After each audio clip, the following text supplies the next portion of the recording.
There is fresh political uproar in Georgia over the new government in that country. As Dominic Velitis reports, this time thousands of protesters battled police after the country's ruling party put off plans to join the European Union.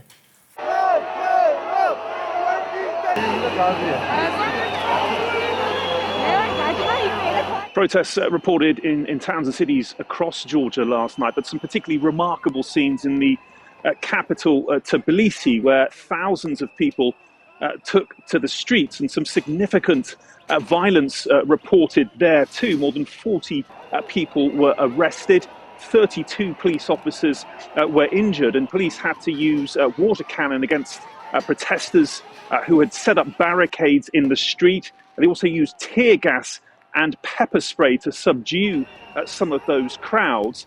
But this was a real show of anger on the part of protesters about the government's decision to postpone Georgia's EU membership talks. Here's a little of what some of those protesters had to say last night. Take a listen. This is the new generation. I cannot believe, the words cannot describe what is happening today. This is so disrespectful to our culture, to our people, for everyone around us. Georgians who fought for years to defeat Russians, and now what is happening? To become independent. Like, we've done so much to become who we are today.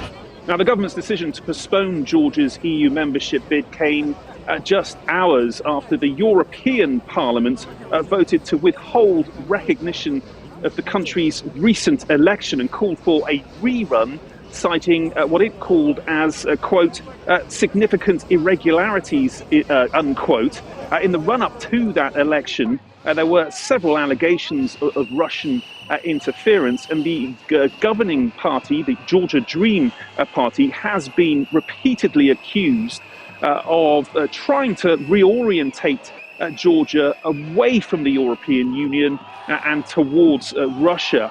Meanwhile, more than 1,000 serving Georgian diplomats have now signed an open letter slamming the government's move to postpone Georgia's EU membership bid as unconstitutional, while the country's largest opposition party is now calling for further protests. Dominic Velitis for CBC News, Riga, Latvia.